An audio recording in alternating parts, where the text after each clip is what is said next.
What went right?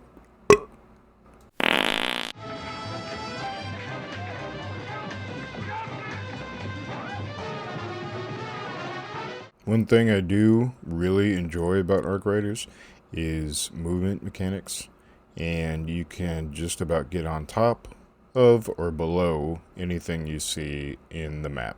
Your sliding, ladder climbing, and crouch walking speed.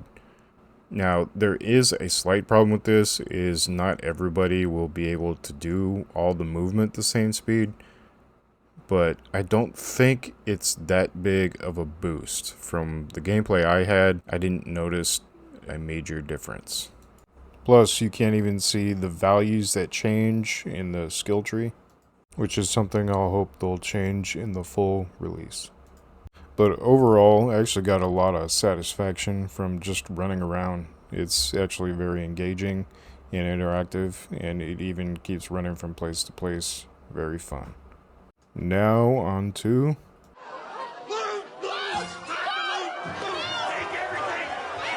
Now, this being an extraction shooter, loot is a huge part of the game. You have different kinds of loot. Topside loot, which is what you see in green and blue, which is basically used to craft stuff. You have keys, of course, which let you open certain areas. You have hatch keys, which let you extract anywhere there's a hatch that you can unlock instead of a public extraction place. These are all part of the loot table, so it can get overwhelming after a little while. You have to go back and really do runs on what you want specifically to make or what you need specifically. Looting speed is also variable in the game. Things like cupboards or drawers you will get into almost immediately, while looting things like hatches or crates actually take a while and you have to breach with your breach tool. One thing about the loot tables that I do appreciate is you don't always have to go to congested PvP areas to get some of the best loot. You can actually get good loot from things like drawers. It's just a little bit more rare. It takes a while to get adjusted to knowing what you need when you go into a raid, but once you do figure it out, it makes things a lot more manageable in your inventory. You also have your safe pockets, which you can use to extract items even if you lose your raider. I also ended up upgrading my stash twice during the playtest. It was pretty expensive, but it was well worth it because I did not know what I needed and I kind of hoarded a little bit of everything.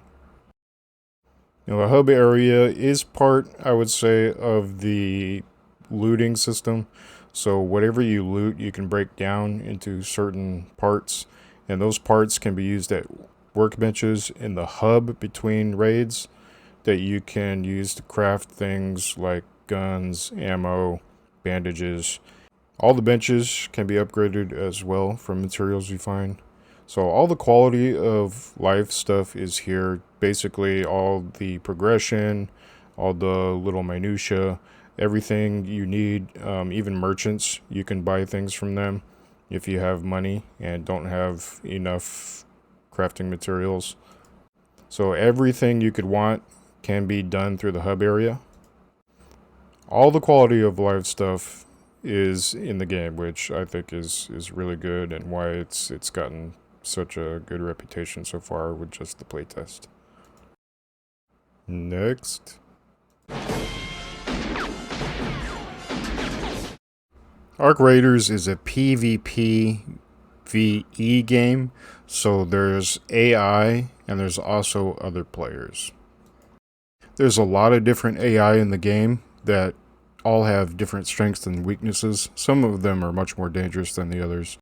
The AI ranges from a nuisance to oppressive, but the fights are just as engaging as I would say some of the PvP fights, because sometimes you don't know what you're going to run into. I ran into quite a big AI, which I didn't really know was there at the extraction until it was too late. Needless to say, I was not equipped to fight this thing.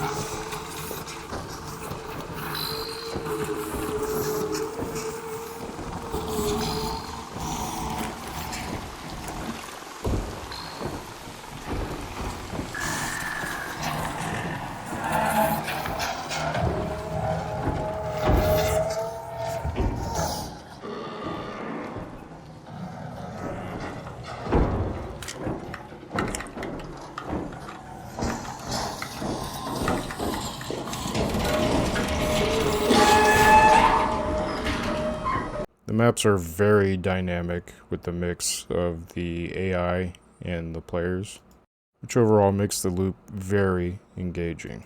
Time to kill is quite high with players, and when they do get downed, a flare goes up in the air. So that's another quality of life thing that I really appreciate. You know when they're down, there's no guesswork involved.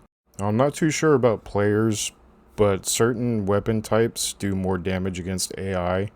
The Rattler I have equipped here is medium ammo, and it does decent damage against AI, but something with heavy ammo does more damage to the AI. There are different shield varieties as well for your character in the game.